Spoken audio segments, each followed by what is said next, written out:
नेता टाइप आधा काम मत करो, सब्सक्राइब के बाद बेल आइकन भी दबाओ।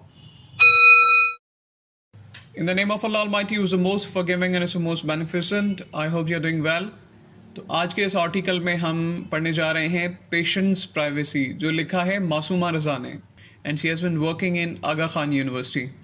तो पेशेंट की प्राइवेसी के ऊपर ये आर्टिकल है। इसमें बुनियादी चीज़ें हैं कि क्यों पेशेंट की जो हेल्थ इंफॉर्मेशन है उसको लिमिटेड होना चाहिए, पब्लिक एक्सेस किसी को नहीं होना चाहिए, कुछ रेफरेंसेस दिए गए हैं और एक लॉ प्रपोज किया गया है कि पाकिस्तान के अंदर इस तरह का लॉ होना चाहिए जिससे पेशेंट की मेडिकल इंफॉर्मेशन को सीक्रेट रखा जाए सिर्फ पेशेंट तक और उसके फैमिली मेम्बर्स तक, ताकि किसी भी किस्म का कोई फ्रॉड ना हो पाए जो इंश्योरेंस कंपनीज हैं उनके थ्रू, और एक पेशेंट के बिना कंसेंट के कोई भी इंफॉर्मेशन मीडिया पे लीक ना हो, क्योंकि ये पर्सनली एंड प्रोफेशनली किसी को बहुत बड़ा दचका लग सकता है। पढ़ने जा रहे हैं इस आर्टिकल को डिटेल में, तो ओपनिंग लाइन्स हम पढ़ते हैं। इसके अंदर काफ़ी सारे वर्ड्स भी हैं, so by reading I will define them.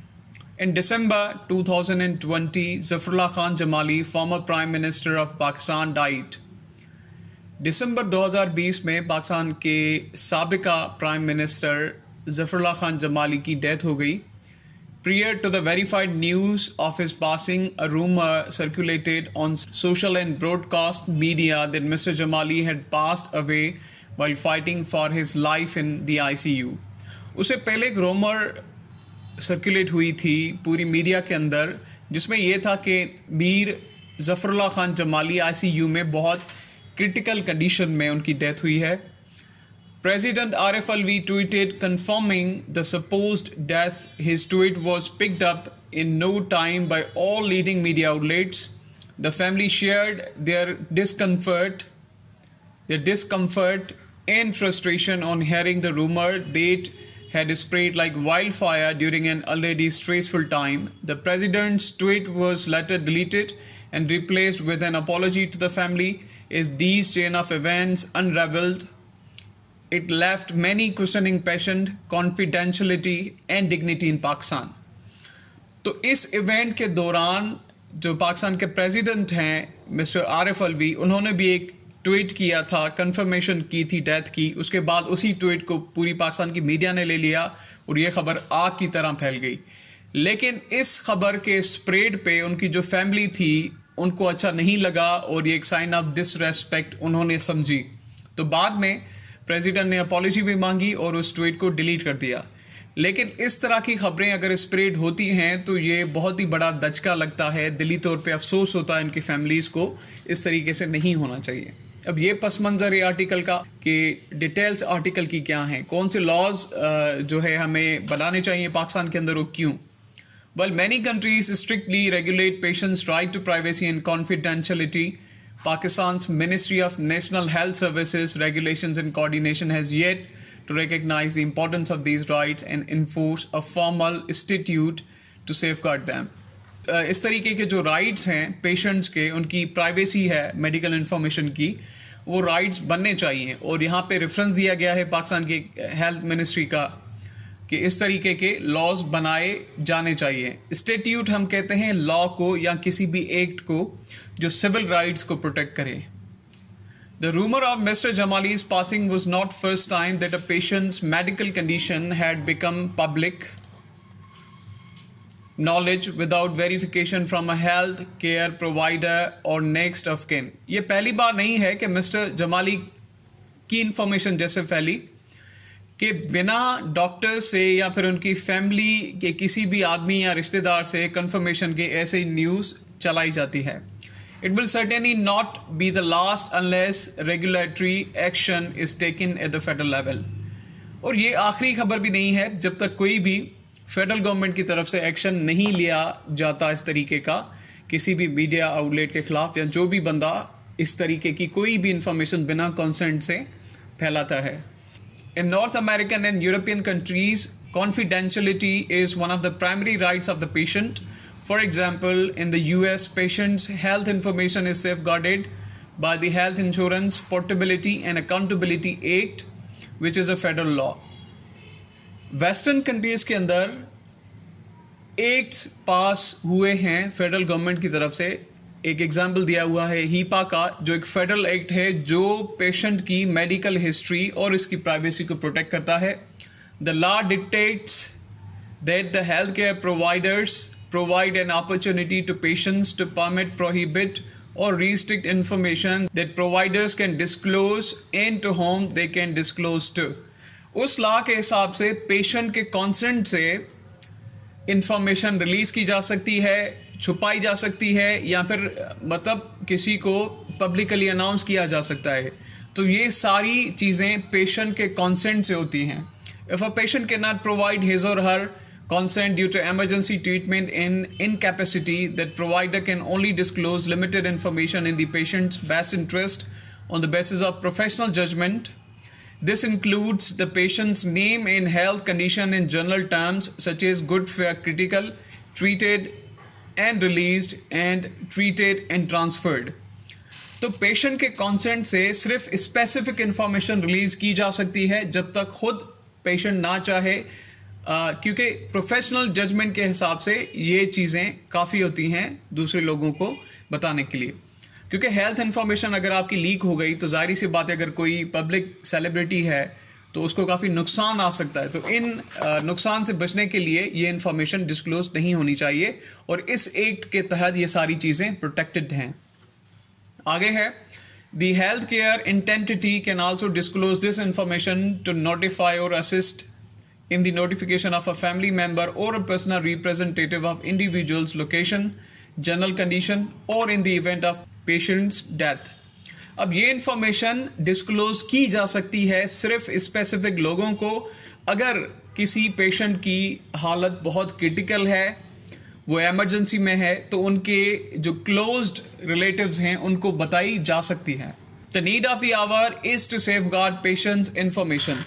अब जो वक्त की ज़रूरत है, नीड ऑफ आवर हम कहते हैं वक्त की ज़रूरत को, तो वक्त की ज़रूरत के हिसाब से जो इन्फॉर्मेशन है उसको प्रोटेक्ट करने की ज़रूरत है. The law was enacted and implemented carefully so that it prevented many insurance frauds and thefts through the patients identifiable information. ये जब लॉ बनाया गया, इनेक्ट हम कहते हैं कानून बनाने को. कॉन्स्टिट्यूशन के अंदर कोई अमेंडमेंट हो तो उस लॉ को बनाने के लिए हम वर्ड यूज करते हैं enacted.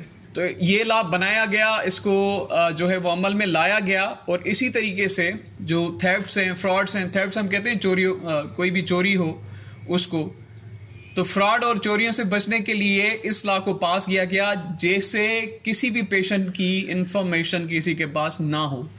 It did that bye establishing federal standards for the electronic health care transactions. It also safeguards patients' general medical condition from becoming public knowledge.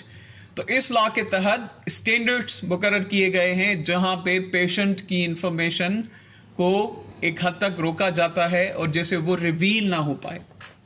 उसके आगे है, unlike the US, Pakistan does not rely so much on health insurance to improve the health accessibility.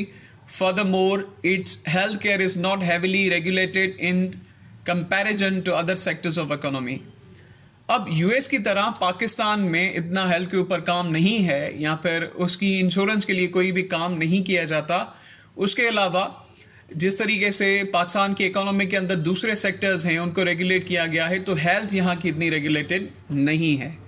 अब इस sentence को हम skip करते हैं, ये बहुत ही आम है, आप पढ़ सकते हैं. उसके बाद है, for example, the current pandemic boosted telemedicine and online payment methods for teleconsultations as health systems move towards virtual healthcare. A through and holistic regulatory system is the need of hour to safeguard the patient's health and payment information. अब pandemic में जैसे हमने experience किया कि telemedicine का concept बहुत बड़ा, और जो ऑनलाइन पेमेंट्स हैं और कंसल्टेशन है वो भी बहुत बड़ी. टेलीमेडिसिन बेसिकली कॉन्सेप्ट है कि ऑनलाइन आप डॉक्टर से बात करें, उसको अपनी हेल्थ कंडीशन के हवाले से आप इंफॉर्मेशन दें, उसके नतीजे में वो फिर मेडिकेशन रिकमेंडेड करे और फिर आप ऑनलाइन पे करें, मेडिकेशन आपको अपने दरवाजे पे मिल जाएगी. ये एक सिस्टम है. तो इस सिस्टम को बेहतर बनाने की ज़रूरत है, और जो इंफॉर्मेशन है पेमेंट्स की या फिर जो हेल्थ इंफॉर्मेशन रिवील होती है ऑनलाइन, उसको सीक्रेट रखा जाए. Last year, Dr. Azra Pechuo, since Health Minister, gave a positive response to the possibility of such legislation being put together. This would be a commendable measure towards healthcare reform and boosting innovative health solutions. पिछले ही साल doctor अजरा पेचू ने, जो सिंध की health minister हैं, उन्होंने कहा था कि इस तरीके का लॉ आना चाहिए और इस बात को, और ये एक बहुत ही अच्छा कदम होगा हेल्थ को ज़्यादा इनोवेटिव बनाने में. उसके बाद है, it would be a positive move were such a law to be replicated at the federal level to especially focus on patient confidentiality and bind all healthcare providers, both public and private, to enforce it strictly. We may use HIPAA as a reference and stepping stone and adopt its contextual nature to our healthcare and model and framework. The legislation must empower the doctors and healthcare providers to make professional call and the patient's best interest on the issue of information disclosure, including the type of information disclosed, who it will be disclosed to.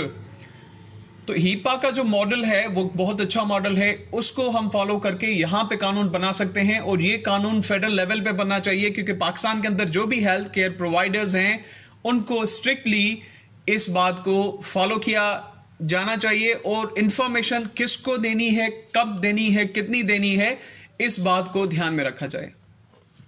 Providing complete privacy to patients is a part of overall ethical care.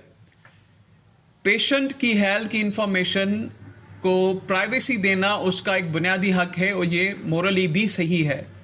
Most reputable academic medical centers and teaching hospitals ensure that their staff have such policies encoded in the DNA. जो भी पाकिस्तान के अंदर medical centres हैं, teaching hospitals हैं, उनके staff की अंदर इस पॉलिसी को डीएनए के अंदर कोड करना चाहिए. अब यहाँ पे ये फ्रेज यूज हुआ है, इनकोडेड इन द डीएनए. इसका मतलब है कि उनकी जो जॉब है उसमें ये बुनियादी चीज होनी चाहिए कि वो किसी की भी हेल्थ इंफॉर्मेशन लीक ना करें, उनकी जॉब का पार्ट होना चाहिए. However, we still have a long way to go before we can safeguard our patients' complete confidentiality. हमें अभी तक बहुत सारा सफ़र तय करना है अपनी पेशेंट की जो इन्फॉर्मेशन है उसको सेव करने में.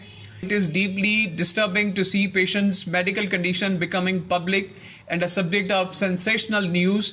It is not only disrespectful to the patient's dignity but also to the comfort of their loved ones.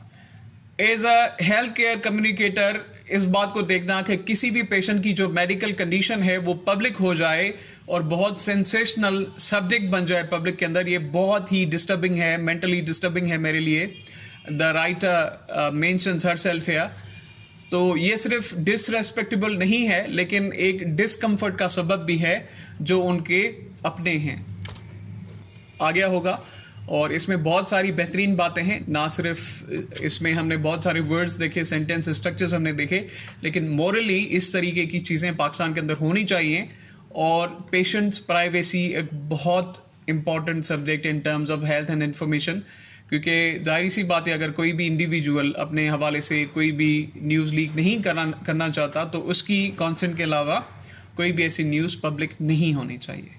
बहुत बेहतरीन आर्टिकल था. I hope you have enjoyed it. Thank you.